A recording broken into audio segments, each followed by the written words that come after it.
Hello everyone, welcome back to my channel हाउस स्लो की उड़ान। तो आज मेरे दिन की शुरुआत हुई थी सुबह के 4 बजे से और रियली बहुत अच्छा लगा मुझे कि बहुत टाइम बाद मैं अपने टाइम को इंक्रीज़ करना चाहती थी और वो धीरे धीरे हो रहा है।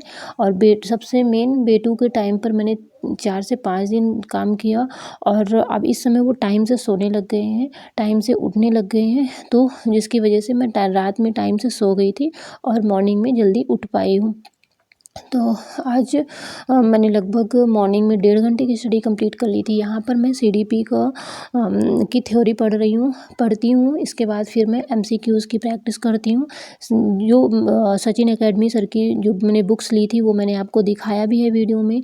उसी बुक से मैं प्रैक्टिस कर रही हूँ। एक बार मेरी हो चुकी है, फिर जो क्वेश्चंस उस बार नहीं बने थे, है ना, वो क्वेश्चंस का मतलब एक बार रफली फिर से मैं देख रही हूँ और कभी कोई वीडियो रैंडम ऑन कर लेती हूँ तो देख लेती हूँ।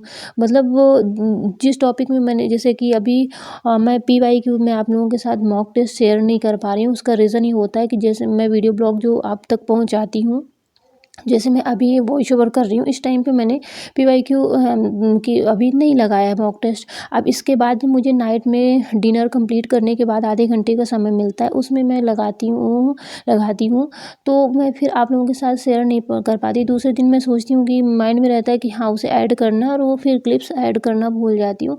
नंबर मेरे थोड़े थोड़े इंक्रीज़ हो रहे हैं। जैसे ईवीएस में काफ़ी अच्छी नंबर बढ़ रहे हैं। ईवीएस में मेरे 20 आते थे, तो उसमें अभी जो अब फिर देखिए 25 आया है अभी कल के उसमें। बट एक बात बोलूँ, कुछ ना शिफ्ट वाइज भी हो जाता है। जिस शिफ्ट का पेपर इजी होता है उसमें नंबर इंक्रीज़ हो जाते हैं, जिस शिफ्ट का पेपर थोड़ा सा टफ रहता है उसके नंबर कम जाते हैं। अभी ये सीन चल रहा है, पर हमें धीरे धीरे अपने उसको एनालिसिस जब करते हैं ना, तो मतलब समझ हमारी बढ़ती जा रही है, ये चीज़ हमें समझ में आ रही है ना।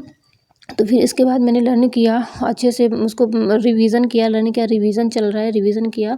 जो थोड़ा बहुत मुझे जीन प्याजे के क्वेश्चंस में ऐसा लग रहा था कि हाँ मैं अटक रही हूँ, तो मैंने जीन प्याजे और कोहलबर्ग की थ्योरी फिर से रिवीजन करी। उसके बाद मैंने प्रैक्टिस किया, तो प्रैक्टिस में 100 क्वेश्चन जीन प्याजे के थे और 35 के समथिंग है कोहलबर्ग के, जिसमें मैंने कोहलबर्ग के कंप्लीट कर लिए थे, और जीन प्याजे के मैंने 45 क्वेश्चन ही कंप्लीट किए हैं अभी।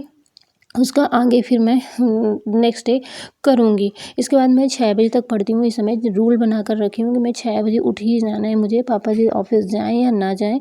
फिर आती हूँ तुरंत शावर वगैरह लेती हूँ। उसके बाद 6:30 पे बेटू को उठा देती हूँ। आज यहाँ पे हमारे यहाँ बारिश हो रही थी सुबह सुबह ही, और बहुत ही अच्छा नज़ारा था।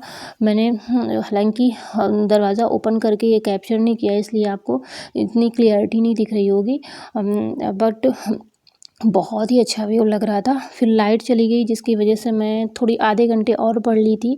और फिर इसके बाद नीचे गई, नीचे आई, और खाने वगैरह का आज मैंने किचन का कुछ भी शूट नहीं किया। उसका रीज़न ये था कि लाइट चली गई थी, लाइट थोड़ा मतलब काफ़ी आ जा रही थी, जिसकी वजह से ये था कि खाना टाइम से बन जाए, शूट फिर मैंने स्किप कर दिया। मैंने सोचा आज ठीक है स्टडी बस कट शूट करूँगी, वही आप लोग तक क्लिप्स पहुंचाऊंगी। और यहाँ पर बेटू दोपहर में थोड़ा सा प्ले कर रहे थे, और ये 2 मिनट प्ले करते हैं उसके बाद तुरंत गुस्सा हो जाएंगे। कोई भी प्ले इनके मतलब ये नहीं होता कि कम से कम 10 से 15 मिनट खेल ले, तो वो थोड़ा सा मैंने कैप्चर किया। इसके बाद फिर ये सो जाते हैं 1 बजे तक में, और 1 बजे तक में ये सोए, तो मैंने 1:30 बजे से स्टडी स्टार्ट करी। इसके साथ लेटे लेटे मुझे खुद नींद आ गई। फिर मैं 1:30 बजे से स्टडी स्टार्ट करी, तो 3:30 बजे तक स्टडी करी। तो लगभग 3.5 घंटे की स्टडी आज मेरी हो जाती है। और आधे घंटे मतलब इस समय मुझे 4 या 4.5 घंटे की स्टडी मेरी डेली हो जा रही है। थोड़ा बहुत नाइट में मिल जाएगा बेटू के साथ में, है ना। इस तरह से मेरी मतलब स्टडी हो जा रही है। तो यहाँ पर आपको टाइम दिखा रही हूँ, 1:30 बजे थे। फिर लाइट का आना जाना दोपहर में भी काफ़ी ज़्यादा हुआ। और मैं बताऊँ आज ना मैंने कल का जो वीडियो आएगा ना वो बहुत ही ज़्यादा इम्पोर्टेंट होगा आपके लिए, क्योंकि आज मैंने ना वो एनसीईआरटी के वो चैप्टर मैंने अपने लिए भी और आपके अकॉर्डिंग भी मैंने बनाए हैं, कि आपको भी हेल्प हो जाएगी और मुझे भी। कि जैसे देखिए अब टाइम कम बचा है, हर एक चैप्टर को अगर हम पढ़ने बैठेंगे तो हमारा टाइम बहुत ज़्यादा जा रहा है। तो मैं सिलेबस के अकॉर्डिंग मैच कर रही थी कि एनसीईआरटी से कौन कौन से चैप्टर हैं जो हमें अभी डीपली में पढ़ना चाहिए फिर से।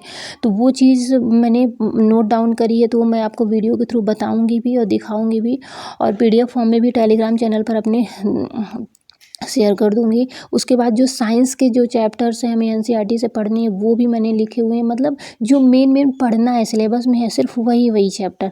बाकी जो हम लोग एक तरफ से पढ़ रहे थे ना, वो जो कन्फ्यूज़न सा एक था वो चीज़ें क्लियर करी है मैंने आज। तो बहुत ही हेल्पफुल कल की वीडियो रहेगी, आप प्लीज़ कल की वीडियो स्किप मत करिएगा।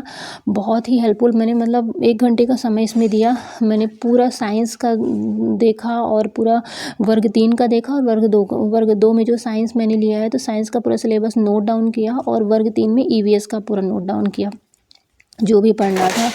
तो वो चीज़ें आज मैंने दोपहर में मैथ स्किप करी, आज मैंने पूरा यही कंप्लीट किया, क्योंकि कहीं न कहीं इसमें मैं बार-बार ना मुझे ऐसा लग रहा था कि मैं एनसीईआरटी में अपना समय दे रही हूँ और मैं वो चीज़ें भी पढ़ रही हूँ जो इतनी ज़्यादा इम्पोर्टेंट नहीं है ना? तो ये सब चीज़ें ना बहुत इम्पोर्टेंट होती है, क्योंकि अगर हम ये सब चीज़ें ध्यान नहीं देते ना तो हम कभी-कभी ऐसा होता है कि हम वो टॉपिक्स पढ़ते रह जाते हैं जो आने नहीं होती है, और जो आने होते हैं वो हमें छूट जाते हैं। तो इसलिए ना अब जो समय बचा है ना, तो ज़्यादा से ज़्यादा समय उन टॉपिक्स पर लगाओ जिससे डीपली क्वेश्चंस आ रहे हैं ज़्यादा से ज़्यादा, है ना? जिससे 1-2 नंबर के क्वेश्चन आ रहे हैं उनको आप हटाते चलो, क्योंकि अब हमारे पास इतना ज़्यादा समय नहीं बचा है। और यहाँ पर हमारे शिवा दादू के अपने मेकअप कर रहे हैं। तो मिलते हैं नेक्स्ट वीडियो में, टिल देन बाय बाय।